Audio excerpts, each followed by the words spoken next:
Hello and welcome to the Six Figure Creative Podcast. I am your host, Brian Hood. If this is your first time joining us on the show, first of all, welcome. Thank you so much for giving the show a chance. Typically, we're talking all about how to make more from your creative skills so that you can earn a full-time living without selling your soul, without being stuck in a day job, without feeling icky about yourself, but also without sitting around waiting for people to come to you, which is the theme and the topic for today's show, and it's something we've been talking about a lot lately.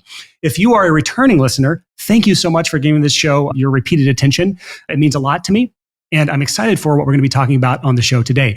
Quick update. I'm still traveling right now. For those of you who've been following along my travels, maybe you've been following me on Instagram. Me and my wife have been traveling for the fall. If you've been saying, we were in Bali for about a month. About a week and a half ago, we traveled to Thailand. We're in an island called Koh Samui right now. If you've been following me on my Instagram stories, you might have seen some of the views we've seen or some of the beaches that we've seen here. Right now, we're staying in a resort. And this is one of the fun things about traveling in Southeast Asia is you get to find some really good deals. So we're at a 5-star resort right now. If you're watching on YouTube, you can see kind of the background of what the room looks like. It's a nice room, but really as amazing as the view that I'm looking at right now, which I wish I could turn the camera around. It wouldn't show correctly, but it's like we're on the hilltop, on a mountain overlooking the bay with some islands in the far distance. It's a very gorgeous view. But the big thing is this whole thing, we stayed here for a week. It's $55 a night. It is an insane deal. And you just can't find deals like that anywhere else really in the world that I've found. We love Southeast Asia. We love traveling here. And that's one of the reasons this show is, if this is your first time joining us today, this is a little different type of show than normal because typically I have a co-host or I have a guest on here. We're trying to get some insight from someone outside of maybe the world that you are in, whatever niche you're part of, whether you're in photo or video or design or illustration or music production. We have a lot of different listeners and a lot of different backgrounds. And we love to learn from each other because we're trying to avoid being just another copycat business, someone that's doing exactly what all the people in our surroundings are doing. And I say tongue in cheek, and I can say this because I'm from Alabama, we want to avoid being an inbred business where all we're doing is learning from businesses in our immediate vicinity, our local area, or people just like us in our niche. We don't want to be like that. That's not what works in 2022, 2023, and beyond. And part of what I'm going to talk about today is things that I've learned and I've picked up over the years, building multiple businesses in multiple different niches and coaching different businesses in different niches through how to build a client acquisition machine. So if you are right now sitting around wishing you had more people on your calendar, wishing you had more clients, this episode is absolutely for you because we're going to talk about how to build what I call a client acquisition machine. This is the key to having consistency in your business, having repeatability in your business, and frankly, getting what I call higher level clients. So many of us, we settle, even if we have clients coming in the door, even if we are making money right now, even if we're maybe happy with what we're earning right now as creatives, we may not be fulfilled with the types of clients that we're working with. So part of a client acquisition machine, part of one that is working really well for us is one that's bringing in higher tier clients. So we're not just taking on what I call bill paying work. There's no shame in taking on bill paying work, but it's not something that we need to be doing for the rest of our lives because it's not really creatively fulfilling.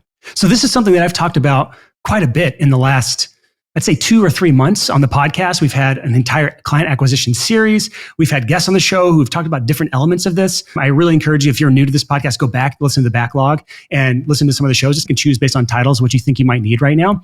But this episode, I want to talk about the big picture, how to build that client acquisition machine. Because there's so many mistakes that I see people making as they're trying to, or at least attempting to do this or refusing to do this. First being and this is probably the most common, is as creatives, we tend to have an allergy towards anything to do with marketing or putting ourselves out there. I'm doing air quotes right now. If you can't see me, if you're not watching the video, you're listening to the podcast right now. For those of us who chose this as our career, as something that we're going to make a living from, it is our responsibility to learn these skills that are outside of just the creative realm, which is the reason I launched this show. And if you look at my normal podcast background behind me, I usually have a sign on the wall that says, "It takes more than passion," because that is the driving force behind everything I do on this show, is to teach you those skills that you're maybe not passionate about, but you have to learn. Because the day you decided to take money as a freelancer or as a creative for the art you're creating, for the skills you've developed as a creative, the minute you decided to take money, you have established yourself as a business owner. And part of being a business owner that we may not want to face as creatives is we have a responsibility for getting clients.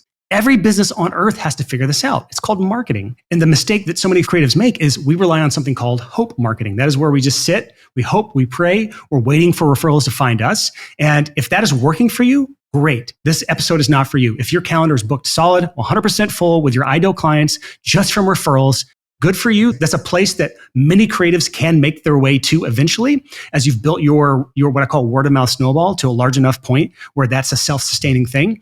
But in most cases, it's a long and arduous path, and you can speed that path up for those of you who are just sitting around waiting for clients if you take this into your hands instead of waiting around. And the key to making this whole strategy work, which it is a strategy, I'm going to talk about the 5 different parts of a client acquisition machine later on in this episode. But the key to making this work is you have to have full commitment. You can't dabble. You can't half-ass this. We'll talk about dabbling in a second. You have to be fully committed, because even one missing piece of your client acquisition machine, one thing that's wrong, that is a single point of failure. And a single point of failure is just like if you took 5 different things, 5 different numbers, multiply 5 times 5 times 5 times 5 times 0, that 1 0 makes everything 0.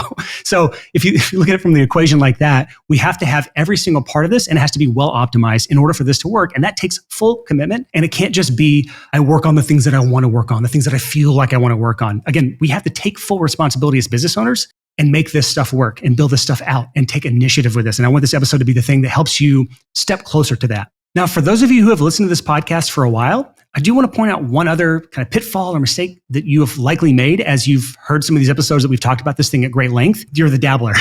And I'm calling some of you out, like, personally, you are dabbling right now. And what I mean is, like, you listen to an episode, right? This is the pitfall of what we call the advice buffet. Every single episode, we're generally deep diving into a specific topic, like one narrow area. And so you think, okay, that's the thing I'm missing. And so you say, I'm going to go do that thing. You either, hey, maybe you go all in, maybe you're motivated right now and you want to build that thing out, but then you lose focus on that thing and you just kind of let it wither away and die. Or you start to focus on that one shiny object, and then you hear another episode the next week and you start to focus on that shiny object. And so now you have 3 or 4 irons in the fire and you're dabbling in all these different areas. Social media is a good example. A lot of people that I take on as a coaching client, when we start deep diving and doing an audit of their business, we look at their social media. I say we, it's me. I look at their social media accounts and I start to put together, what is their strategy in the past? What are they doing right now? What has worked? What has not worked? And most of the time, this is like probably 8 out of 10 times, they come to me and they're struggling to find clients. And we look at the social media. And this is just one example. Social media doesn't have to be the strategy you take. I'm just using this as an example. They went through like a period where they were consistently posting on social media and they were getting pretty good results. And then they start fading off and getting to the point where they have little fits and spurts of motivation. And that's what I call like the dabbler approach to client acquisition, or that one piece. And so the more you start dabbling in all these different areas and not having any sort of focus or strategy behind what you're doing, the less effective all of these things can be. So if you're experiencing a lack of consistency with the types of clients you're working with, maybe you're doing a lot of bill paying work, or your lack of consistency in your month-to-month income, and you're ready to maybe admit to yourself that, hey, you are a business owner, or I am a business owner. I have to take responsibility for this. I have to do things that maybe I don't want to do, but I need to do as a business owner, as something that's better for my future, better for my family, better for my business. Then I'm ready to dive into these 5 pieces with you. And just to go back to myself, if I'm talking to myself from 2009, when I was in my parents' basement, starting my freelance career, earning like $30,000 a year, old Brian, 2009 Brian, I didn't really want to face this stuff. All I wanted to do was like, I wanted to learn my craft. I wanted to make a living, a small living. Like I don't want to say complacent, because I eventually grew out of that, but I was definitely not open to this sort of conversation, because I hadn't yet admitted to myself that I was a business owner, and that required being a big boy. That means growing up. That means taking on skills that are outside of something that I love to do, something I'm passionate about.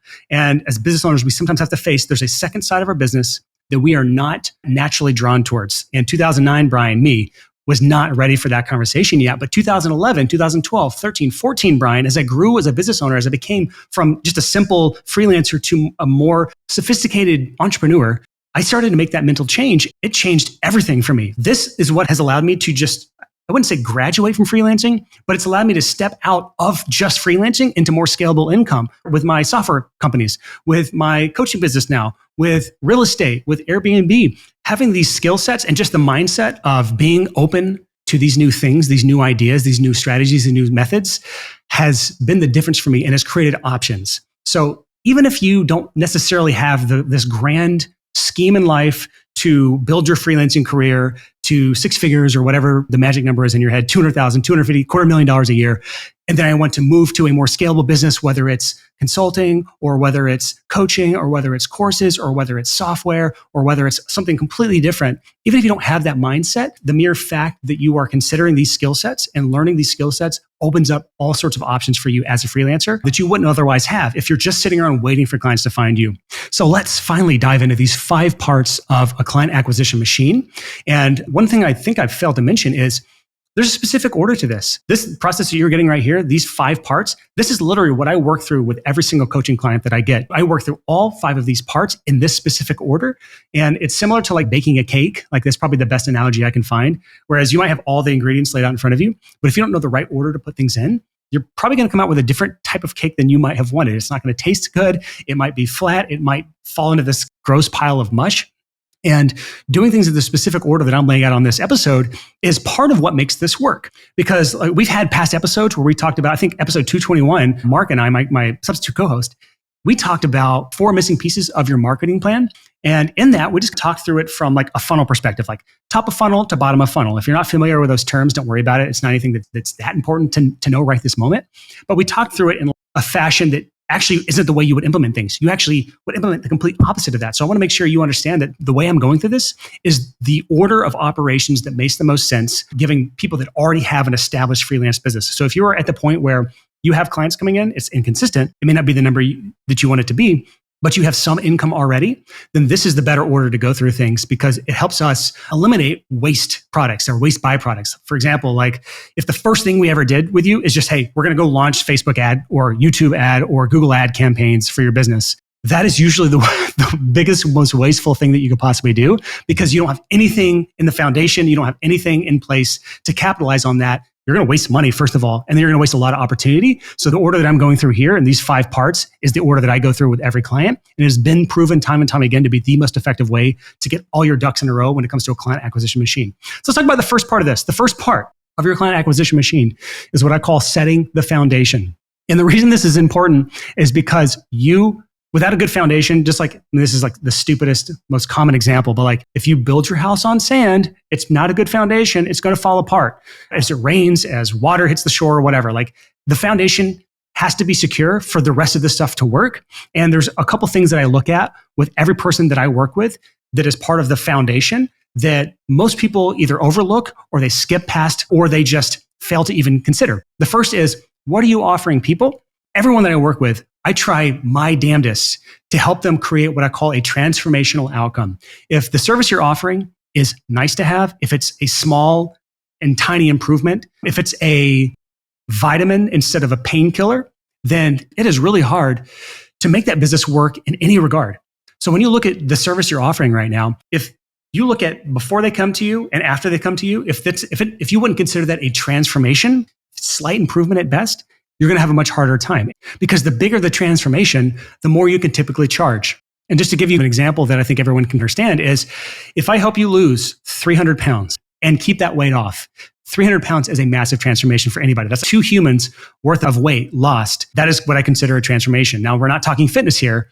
I'm not talking to fitness people, but you understand the concept of a transformation like that. However, if I'm saying I can help you lose 10 pounds, it's not a transformation. That's a decent improvement. Like I'd love to lose 10 pounds. I'm sure a lot of people listening right now might want to lose 10 pounds, especially after what we went through collectively in 2020, 2021, and maybe even continue into 2022. But 10 pounds is not necessarily a transformation, at least not for most people, especially not somebody that's 400 or 500 pounds. 10 pounds isn't going to really make a difference. It's not a transformation. So I know this can be really hard to conceptualize, but just to give you a few examples, when I work with people in audio, for example, like people in music production, a good transformation is somebody who takes someone from a vague song idea that helps them fully produce, helps them fully write the song, record the song, mix the song, master the song, release the song. Like that is a full transformation because you went from a vague song idea to a fully realized vision and released track. That is a big transformation. And because of that, you can charge a lot more than someone, for example, a mastering engineer. For those who don't understand mastering, it is a small, tiny piece at the end of the puzzle. And truth be told, it is getting more and more difficult to stand out in that world because of it being basically a vitamin, not a painkiller. Now, mastering engineers around the world, cringing, maybe that's fine, but it is really difficult to make that business work. Again, not impossible, but it's difficult because it's not a full transformation. So once you have a transformational outcome that you provide, that's not the end. We still have to figure out the best and most effective way to price and package that so that you're earning at least $50 to $75 per hour as a freelancer. And the reason I say that is because $50 an hour is the minimum you could charge and still bring in $100K a year. And that's working a lot. 75 an hour is a little more manageable, but we have to take into expenses that not all of our work hours are billable hours. So if you're charging 50 to 75 an hour, that doesn't mean you are actually earning that all the time because there's different parts of your business that you're just not getting paid for. Answering emails, doing taxes, creating new systems, building your client acquisition machine. Nobody's directly paying you for that time you're spending on your business. So you have to be able to charge more than 50 to 75 an hour. And that's not the only thing that I look at. Like when we come up to your pricing and packaging, my goal is for every one of my coaching clients to be at an average annual client value of $1,500 or more. Now convert this to your local currency, whatever you want it to be, whether it's euros or Australian dollars or Canadian dollars or British pounds. But around that $1,500 price point is where I see businesses are easier to scale. Because if you were only bringing in an average annual client value, meaning one client over the year will pay you $500, whether that's $100 5 times or $500 one time in a year, that's a really tough business to scale. I've talked about it multiple times in this podcast. Go listen to our backlog. But the higher your average annual client value, the easier your business is to run as a whole. So the closer that I can get you at the very start of your foundation to that $1,500 price point or higher, the easier everything else becomes. That's why we start with this area, because there's no point in scaling or growing or getting clients in a business with a really low average annual client value, especially if your hourly earnings are below that $50 to $75 per hour benchmark that I talked about earlier.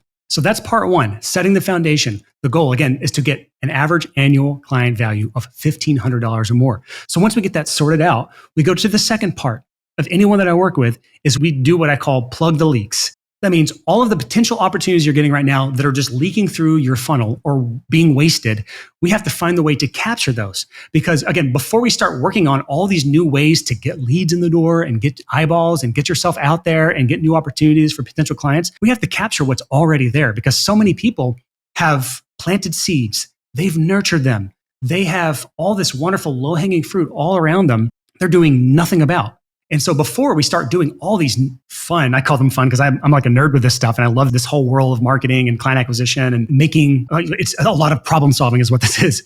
I love doing all this, but before we do all these fun things, fun for me, again, probably not fun for you, we have to capture the low-hanging fruit. We have to harvest the low-hanging fruit. And this is all part of what I call plugging the leaks. So there's a few parts of this. The first is what I call your marketing mothership. A lot of people, they have a website. If they don't have a website, we get them a website. But even if they have a website, it's usually not set up in a way to best communicate what it is you're offering, what's the transformation, how are you different from everyone else, and then pushing for what I call the call to action, which is to connect with you. It can be a quote request. It can be just a simple send a message. It can be book a call, whatever that call to action is. But it's taking the next step to go from a random stranger on the internet to what I call a lead. And not just a lead, it's a sales lead, someone who's expressed specific interest in working together with you. Most people's website is nothing more than like a glorified business card. Instead, I work with them to create what I call a marketing mothership. It is something that has all the messaging elements in place, good persuasive copywriting, and it's a conversion optimized approach, meaning the goal is that around 5% of your website visitors turn into sales leads.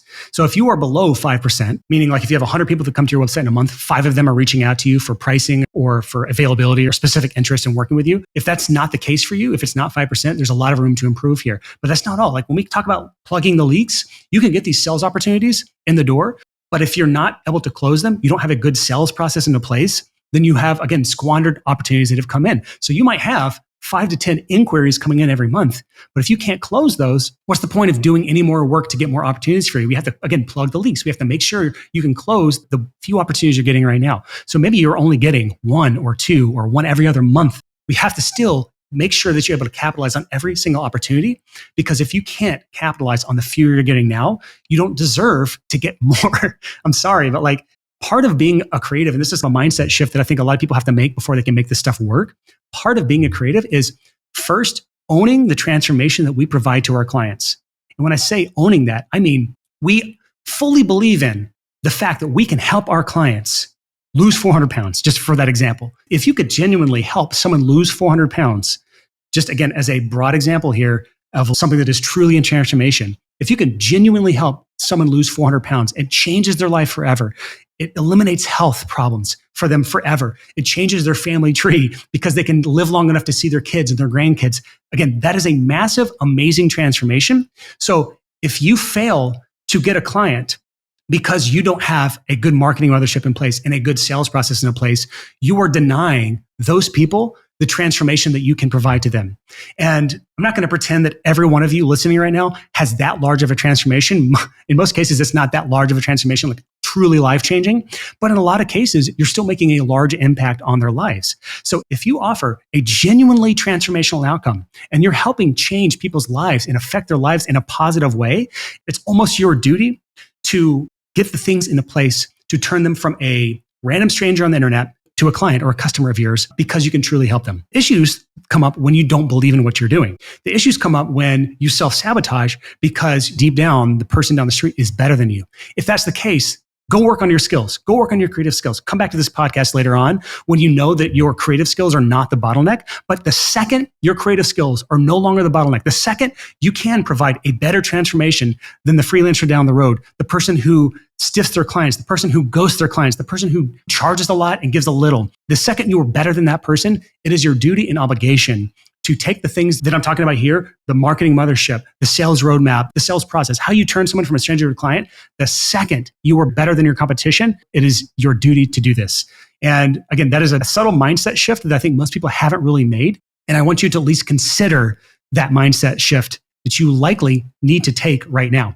So for part 2, plugging the leaks, coming back to this client acquisition machine, the second part of this is making sure you're able to capitalize on opportunities that are already coming in so that when we open up the floodgates later on, you're able to make the most of every single opportunity that you get. So the 2 benchmarks, the 2 goals that I give all my clients is roughly 5% of your website visitors turn into sales leads, and you can close roughly 50% of those to clients. If you're closing more than 50%, a lot more than 50%, that's not actually a good thing. And you want to listen to last week's episode where I talked about how a high sales conversion rate is actually a bad thing. But 50%, around 50% is the sweet spot that I found is the best, where you know your pricing is right and you know you're reaching the right amount of people.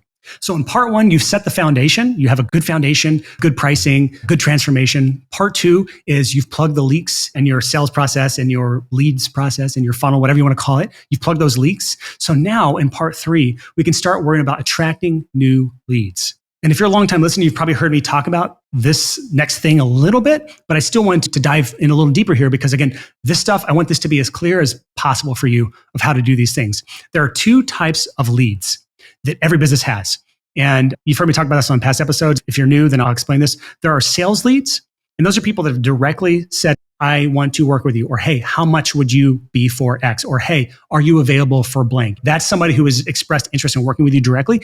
That is a sales lead. That is one type of lead. And that is what I call like the low-hanging fruit, the people that are most ready to buy from you. But then there's a second type of lead that no one seems to focus on in the freelance world, but everyone else has figured out this is how you run your business. It's called a marketing lead. And this has really come to light as I've learned more and more about scaling my SaaS company, software as a service. I have 2 companies. One is filepass.com. That is like a collaboration and file sharing software for the recording studio space. And the other one is easyfunnels.io. That is a website and funnel builder for, it's right now it's positioned for the recording studio world. Really, honestly, any freelancer can use that site. So go sign up for it if you want to go try it out. You don't have to have, for either one of those sites, you don't have to have a credit card to sign up for a trial. So you can just try it out to your heart's content, play around with them, either of them. But as I've learned to scale those companies, the SaaS model, software as a service model, is actually incredibly similar to the freelance model because it is merely software as a service instead of freelance as a service. And when you look at how the software as a service industry has learned to scale to unicorn companies, billion-dollar companies, we can take the best practices from that directly into freelancing. And that's one of the concepts that I learned from SaaS or software as a service is the idea of marketing leads and sales leads. They call them something slightly different, but the terminology is basically the same. A marketing lead is someone that you have the ability to follow up with, reach out to, nurture, but they haven't necessarily expressed specific interest in working directly with you. And the easiest way to do this, the thing I tell everyone to do, the thing I have every one of my coaching clients do is build an email list. There are other ways to do this, but an email list is the fastest, it is the best, it is the tried and true, it is the way I think every freelancer should be doing moving forward because of the limitations that social media has given us when it comes to actually reaching the audience that we've built on social media. It's getting harder and harder, especially as you try to get people off of the social platform onto your website or onto a funnel or onto something else. It can be really, really difficult to say the least. So I'm not going to really dive into the whole how do you build a mailing list conversation right now when it comes to attracting new leads. But if you go back to episode 222, me and my co-host Mark, we did a full deep dive into how to do this from like start to finish, making a lead magnet, promoting it, building a funnel, even doing ads. We talked about it a little bit there. But my goal that I give all my clients is to bring in between 50 and 100 marketing leads every single month, which is, it sounds daunting for a lot of you, but it's not as difficult as it might seem to be. Over the last, I think, 6 years, I've averaged something like 60 a day, something like that to my mailing list. I may be doing the math completely wrong, but it's like it's a really high amount. Like it's at least hundreds per month. And this mailing list that I'm talking about for my business is what fuels everything that I have. It fuels this podcast. It fuels my software companies. It fuels my coaching business. It fuels my old courses that I used to really push a lot more, which I've moved away from now for several reasons, which I'll talk about maybe later on. But it is the thing that fuels everything that I have in my business. And I had a conversation last night with someone else in kind of my recording space who is crushing it as a freelancer, but has now hit this plateau that he's trying to get past. And we talked for 2 hours last night because he's like a peer that's been in my world for a long time. He's kind of from the heavy metal space they come from when it comes to heavy metal music production. But he's hit this plateau. And the longer we talk, the more and more we both realize that the missing piece in his business is the fact that he doesn't have a mailing list. And the reason a mailing list is so great is because you can nurture a relationship for a very long amount of time, which we'll talk about next, until that person's ready to buy something from you. And it may not be the thing that you have right now. It could be something that you have later on, but it gives you that opportunity. So again, the goal is 50 to 100 per month. There's multiple ways to do that. If you want to go to episode 222, we talk more about how to do that. But that leads us to part 4 of the client acquisition machine, and that is nurturing those existing leads. And so when I talk about my friend that I talked to and how you can nurture those people for a year that get on the mailing list or a year plus, this is the key to making this work. The benchmark that I give all my clients is I want to see about 10% of your marketing leads, meaning your mailing list. I want to see about 10% of those marketing leads, people that sign up to your mailing list for a lead magnet or for a newsletter or whatever it is that you're offering. Hopefully a lead magnet, not a newsletter. But I want to see about 10% of those turn into sales leads. And remember, I talked about the difference between a marketing lead and a sales lead. A sales lead is someone who's directly expressed interest. A marketing lead is just someone who might have signed up for a checklist that you created, a cheat sheet you created, a video workshop, or a template that you give away. So if you get 100 people in a month to sign up for that template you have that you're giving away, I want to see about 10 of those eventually turn into a sales lead. But this is really where I think people mess this up a lot, because they don't understand something called the 3% rule.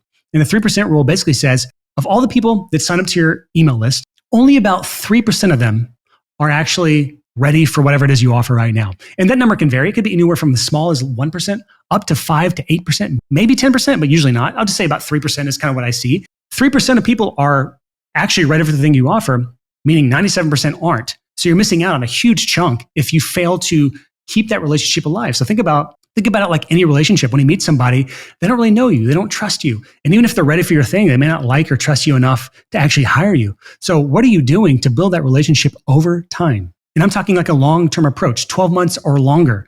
So many people just look at the immediate ROI on something, the immediate return on something, and they fail to see the long-term big picture. As someone who's been in the online space now for almost a decade now, is when I launched my very first blog article with a mailing list. Ever since then, I have learned more and more time and time again. I am my future self's best friend when I take the long-term approach to everything. And so if you want to talk about how to turn marketing leads into sales leads, which is the thing that I tell everyone to do, I walk through with everyone to do that I coach, there's a few ingredients you can take to keep that relationship and build that relationship over 12 months or more. First is social media. That's the obvious thing. I don't personally utilize social media. I just haven't seen, it hasn't been a massive part, I'll say, of any of the growth that I've done in any of my businesses. But for some people, that is the key main thing. And it's different for everybody, but that's one ingredient. It's a potential ingredient, but it's a good one.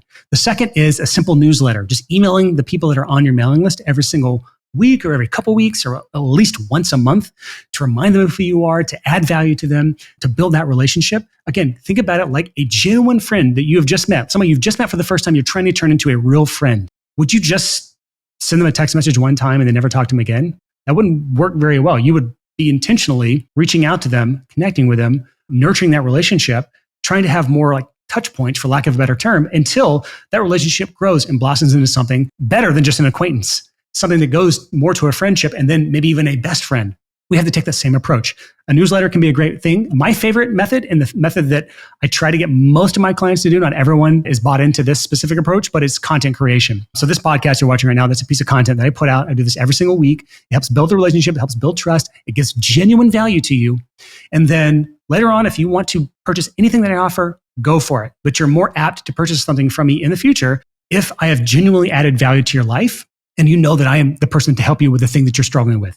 If not, there's plenty of great people out there to help with this sort of stuff, but I just know that this specific process has worked time and time again for the last 3 years we've had this podcast, and it will continue to work for the next 3 years that I have this podcast. But there's two different approaches to content creation that I think people fail to understand. The first is the expert is what most people think a content creator is. That's what I'm doing right now. I have expertise in client acquisition. That's something that I specialize in, something I know a lot about, something I've learned and utilized over the years. But the expert is not the only approach. There's also the approach of something called the seeker of knowledge. Someone, and this is really important for those of you who work with what I call like bigger clients. If you work with corporate clients or you work with clients that are like higher on the totem pole or the pecking order than you are, it can be really good to be the seeker. And so the way this works is, and this is really good for podcasting especially, is you just interview the people you're trying to learn from. And you talk about topics that are appealing to more of these types of people. An example is if you have a podcast production company, which is some of my coaching clients, they do podcast production. If they're creating content, they can't necessarily, especially if they're working with like corporate clients, they can't necessarily create expert content for corporate clients because they don't know anything really about the corporate world.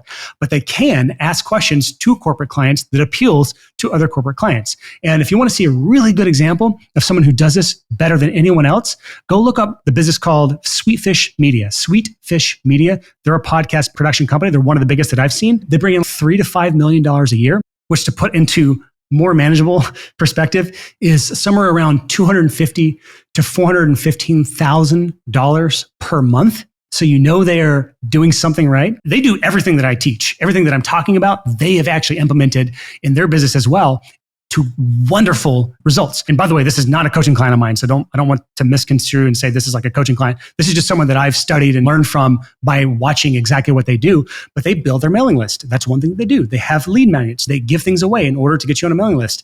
They follow up with emails. And then they send you content that they've created every single week with their podcast, where they seek information from other businesses and they attract businesses to their content. And so it's a wonderful virtuous cycle where they can interview their ideal clients and they can attract their ideal clients as listeners. And they can do what I call double dip. They're able to connect with ideal clients as an interview, seeking knowledge. And the byproduct of that conversation is attracting their ideal clients as listeners because the people want to learn from the people that are being interviewed. Again, just go study that business. Part of being a business owner is learning from others, and part of learning from others is studying what others are doing. Go look up, I think it's called the B2B podcast, something like that. But that's the strategy. And they absolutely crush it. It is a top business podcast, and it is the thing that fuels all of that $300,000, $400,000 per month business.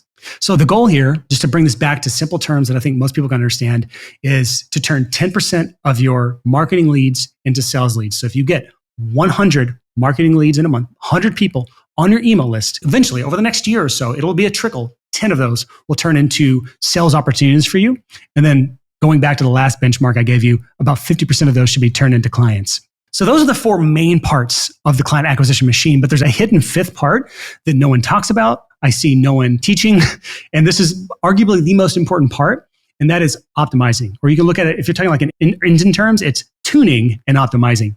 So you have the basic pieces into place, but when you build these parts out, when you have your foundation in place, when you have your leaks plugged up, you're attracting new leads, and you're nurturing and growing those leads and building a relationship with people, there is going to be a bottleneck somewhere. You always have a bottleneck. Always. You always have that one piece of those parts that is holding you back. If you're not attracting enough leads, maybe not enough of those leads are turning into sales opportunities. Maybe you're not turning enough of those sales opportunities into clients. Something there is going to be the bottleneck. And part of optimizing is spotting the bottleneck and then fixing the bottleneck. And that's a huge part of making this entire machine run. So for you audio nerds listening right now, I look at it like a signal chain. So if you have a really expensive microphone and a really expensive mic cable, but you have a really terrible mic preamp, then you've wasted everything else in the order. Like Or a better example would be if your mic cable is not working, but you have a $5,000 microphone and a $5,000 preamp and a really expensive converter, but your cable doesn't work. None of it works. It is a single point of failure. It is a bottleneck. For my not audio nerds listening to the show who don't have any audio background, look at it like this. If you build a machine, or you have a car, is a really good example. You have a car that's getting 1 mile per gallon. It's a really inefficient machine. So if you have to drive from New York to LA, that's an arduous process. I think every 20 miles, you would have to stop for gas to fill up, assuming you could even find a gas station. But if you optimize the machine, the car, if you optimized it and you put all the things into place to where now it is getting 100 miles per gallon, that is a really efficient machine. Much easier to get from New York to LA because you only have to stop for gas 1 or 2 times. That is what I'm talking about here. If you take the time to do this, to look at the numbers and how they shake out, zoom out big picture scale, this makes your entire machine run. And this is where we get the consistency portion of a client acquisition machine. And this is why a lot of you are inconsistent because you don't look at these numbers. I want to give you some actual examples that I mapped out here to give you like benchmarks so you can kind of understand what I would do with a client and what you can do in your own business, whether or not you ever hire me as a coach. Here's some benchmarks to look at. So I'm going to give you actually 2 examples and we're going to talk through which business is actually healthier. But I want you to understand and conceptualize this because this is really important. You have a business. You're generating 50 new marketing leads. That means 50 people are on your mailing list every single month. 5 of those become sales leads, meaning, hey, I want to work with you. How much would you cost for blah? That's 5 sales leads. You turn that into 3 clients and you have a $2,000 average annual client value. That means you're making $6,000 off of those 3 clients this year. $6,000. And new clients, by the way. All right, so that's one example. $6,000 of income. That's example 1. Example 2 is you are bringing in 100 monthly marketing leads. That's double as the other one, right? You bring in 10 sales leads from that. That's double to the other comparison, the other example. You bring in 6 clients. Again, that's double, but you only bring in $1,000 of average annual client value. So that's half. Your income in this example is still $6,000. So it's the exact same thing when it comes to the bottom line or the income you're getting from this example. But which one is healthier? And what can we do to optimize the unhealthy one? Well, if you are paying attention to what I'm talking about here, the unhealthy business is example 2, where your average annual client value is only $1,000. If we maybe like an easy blanket solution for this is just double your rates. If you're closing 50% of your clients and you double your rates, what do you think your conversion rate would fall to? And in most cases, it might fall to 30, 35%. So if we doubled that, you might only get 4 clients from this, but you're earning $2,000 per client, meaning you earn $8,000 a month. These are just like some of the ways that these numbers can be tweaked and can be optimized. It might be that you're not bringing enough marketing leads. It may be that you're not bringing enough sales leads or enough clients. Every single one of these numbers that I just mapped out there, it's hard to follow if you don't have the visual. Like I'm looking at literally my notes and an outline. And part of this is kind of what I would send a client when I'm working with them on coming up with a marketing roadmap. But when you look at these numbers, there was almost always one of these numbers that is too low. And there was specific actionable steps we can take to get that number up until it is no longer the bottleneck. And if we go through this cycle 2 to 3 times in a relatively short amount of time, 1 to 2 months, we can generally get things into a really good rhythm to where you have a consistent amount of leads every month, a consistent amount of sales opportunities every month. You're closing a consistent amount of clients at a high enough monthly rate, at a high enough value to where you actually have a sustainable business. And here's the big kicker to this that I don't think people realize is, let's just say you brought $6,000 in new clients this month. The way you scale your business to really high levels is when you have a really good retention rate, meaning your client comes back to you next year and the year after that and the year after that. That's where we get into the conversation of something called lifetime value. And that's another point to look at, but that's so long-term that it's outside the scope of this conversation. But the key is, if you are, the benchmark I give people is about 70% of your clients should come back to you the next year. So in a year, if you were to get 50 new clients this year, then we would like to see around 30 to 35 of those clients come back to you again next year. So what happens when you have 37 clients come back to you next year, plus 50 new clients next year? That's 85 clients in a year. And if all those clients are worth $2,000 to you, that's $170,000 of income. And that's just from year 2. And that continues to scale until obviously the big bottleneck that you'll eventually hit is fulfillment, meaning you will have no more time to take on clients. Wonderful place to be, but beyond the scope of this conversation. So that is the 5 parts of a client acquisition machine. There's a lot that goes into this. And if you are ready to build this yourself and you want my personal help, I just want to make sure that you know that I have a coaching program where I'm actually offering you my personal help. I give you unlimited feedback, personal accountability. There's a ton more that goes into this, but the end goal of this is just to make sure you are building and optimizing each of these 5 parts of your client acquisition machine so that you have greater consistency, you're working with bigger and better clients, and you're able to have some sort of peace of mind that you have a real business here. So if you're ready to make that leap, it's not for everybody. I can tell you that right now, but I'm opening up 15 spots for this fall's coaching cohort. If you're listening to this episode the day it came out, I opened them up yesterday. So I don't know how many spots I have left out as of right now, but I will be taking applications for the next week or so, probably until next Wednesday. And so if you want to apply to that, it is by application only. I will not accept your application unless I am confident that you will get a really good ROI on this coaching program.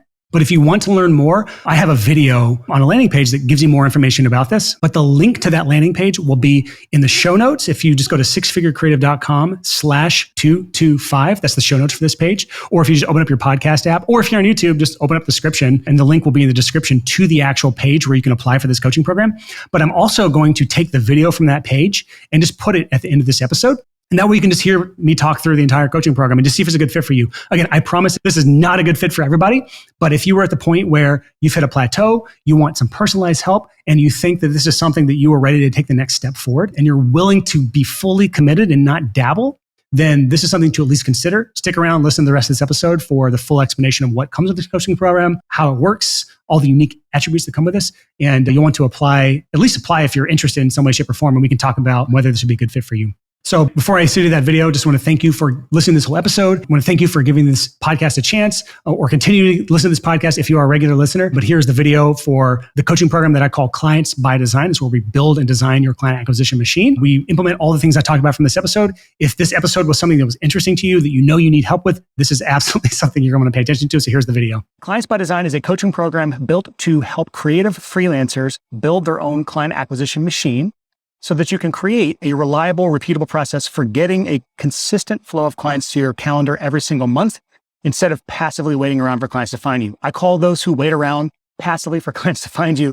That's a form of what I call hope marketing. And I want this coaching program to be the antidote for hope marketing for you. Also, if you're relying on third-party websites like Fiverr or like niche-specific ones like SoundBetter, then I want this coaching program to be able to help you get off of those sites so that you're in control of your own client flow instead of waiting for those sites to feed you clients. And ultimately, those sites are a single source of failure. So for those of you who are wholly dependent on those sites for clients, you know that if they decide to cut you off or decide to press you down in the algorithm so you're not getting clients anymore, that you have no control over that. And Clients by Design is built to help you off of those sites so you are in control of your client flow. It's also built to help you eliminate the feeling of uncertainty or doubt because you're constantly in this feast or famine cycle that I think many freelancers are stuck in and can't find their way out of. And just to put some hard numbers on it, this coaching program is designed to specifically help you generate 10 to 15 inquiries every month. I call those sales leads. Those are people that have specifically expressed interest in working with you directly.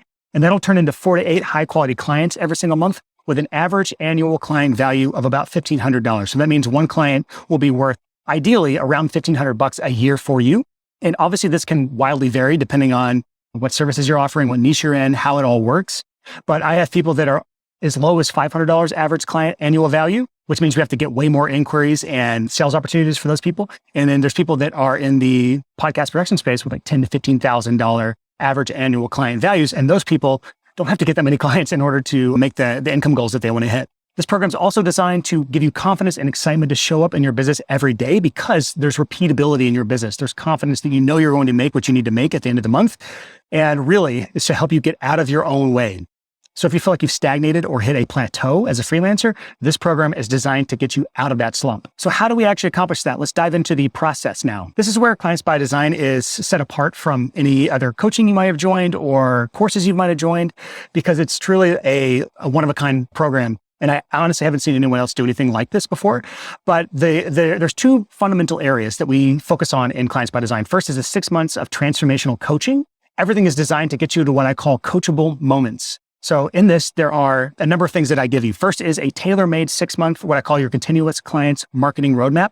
This is the thing that you will be following for the next 6 months. There's dates, there's guides, there's step-by-step in there of like which playbooks you should attack in order to get the result that you want, which actually leads us to the second part of this, which is the access to my systematic step-by-step playbooks. So these playbooks are built from what's actually working on the field today based on what I've worked with my past clients. and with what I've been doing myself for the last 8+ years, as I've built multiple, I think 5 or 6 different 6-figure income streams at this point and a 7-figure income stream. And these playbooks help you with things specifically like this. You can pause the video if you want to look at all these, but these are just some of the playbooks that I've already created for this, and I'm always putting out new ones. But these playbooks are the how-tos, which are nice to have, but they're not enough for most people because that's no different than a course. A course will walk you through how to do stuff. So anytime you need feedback on literally anything, you just post inside of our coaching community and you will hear from me or my team within a business day. The reason this coaching program is different is because not only do we have the how-to, the things that get you to those roadblocks, but we also have personalized feedback to help you get you past those roadblocks. Right now, it is all me replying to things. In the future, depending on when you join this program, I will have help in there with people who are specialists at certain things like Facebook ads, like writing copy, like designing websites. But right now I'm doing all the feedback inside of there. So if you want my personal feedback on things, get in now versus later. So here I've created a roadmap for you to follow. Here is how you learn what to do and how to implement the things that I put on your roadmap. Here is how you get my personal feedback on the things that you have created, the assets you've created, the websites you've designed, the copy you've created, all the stuff that you've worked on so hard. This is how you get my feedback. And this is how you participate and communicate with all the other people inside our community. We have a distraction-free, non-Facebook community. I call it the Hive Mind. The name is more of a joke than anything else. This is specifically not on Facebook because I don't want to be inside of Facebook personally. I don't want you to have to join yet another Facebook community because I look at that as a distraction. So that's how I built this coaching program. And there's also a group coaching call every single week where if there's something we need to go back and forth on, we call it a hot seat. We can do it on that weekly group coaching call. So that's how you start to build assets out. But the biggest thing, and this is another big separation from other coaching programs and other courses you might have joined, is the thing that I call absolute accountability. Every single task is assigned to you with a due date. And if you do not finish those items by your due dates, we will proactively reach out to you to get you back on track. You join this program with a goal in mind. You have that goal in your mind right now, whatever that goal is. I might try to push you with a better goal once you join the program, but for right now, you have a specific goal in your mind and a reason you want to join this coaching program. The last thing I want you to do is join this program, get excited for a few weeks, and then fall off. You may have done this before in past programs. We set everything up to make it as difficult as possible for you to do that, for you to ultimately give up. We have a very, very high completion rate and a very, very low, what we call ghosting rate. We track stats. And as of last week, 94% of my current coaching clients are active and participating and actually turning in work every single week. So that's how we have this program set up. That's the process behind it. Next, let's look at the bonuses that I include in this coaching program. First of all, I've got about $2,200 worth of things that I will pay for you, which again is a pretty good bonus in my opinion. First, it's ads. I will pay for a $500 ad budget for you as you get things up and running and what we teach in this program. There are some requirements for that, but they're very there's things that you have to follow our guide in the coaching program. You have to have a few things in place before I'll do this for you. And you have to front the ad budget and then we'll reimburse you for it. But it's a pretty cool bonus in my opinion. Next is we will provide your website, funnel, booking, schedule tool, all this builder stuff. Like we give you a free Easy Funnels account in this coaching program, which I think is awesome as well. Next is an email list, an email marketing automation tool. If you have an email list of up to 2,500 leads, we will host it for you and give you the marketing automation tool for free inside of this coaching program. So you don't have to go out and buy other tools to implement what I teach in this program. And then next is you'll get a funnel mapping simulator that I think is amazing.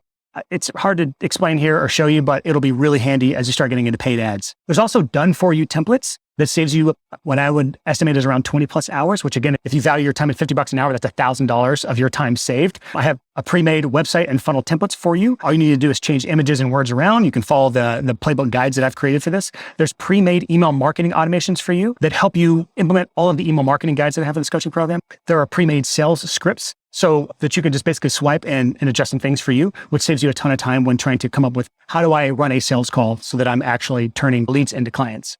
And then finally, as far as bonuses, and this is coming soon, so this will come later, but this is something we're going to get from a whole community is what's working now, what I call swipe files. So these are things like which Facebook ads are working best right now with metrics. So like if I implement an ad or a series of ads like this, these are the metrics I can expect to achieve.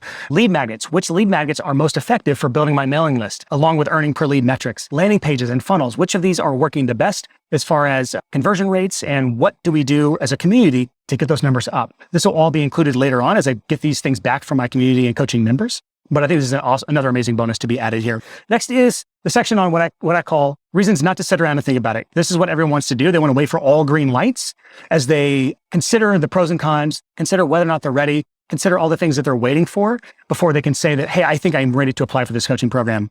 First is there's limited spots.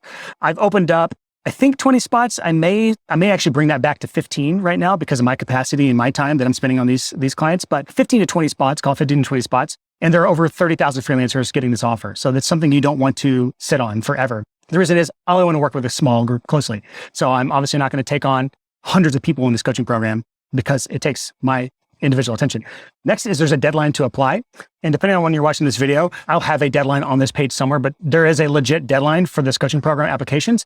And the reason why is because I know I'm going to have hundreds of applications for this coaching program to go through. And I just want to do it once. I don't want to have to continuously be going through and doing this over a long period of time. I'd rather just collect them and go through them one time as they come in.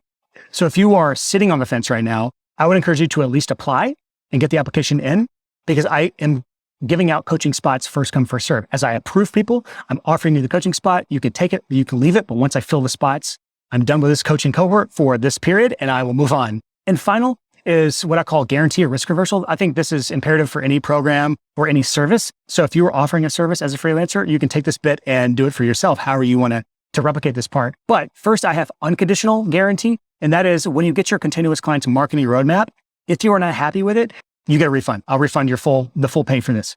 Obviously, I will revise it however you want, and we can go back and forth until you're happy with it.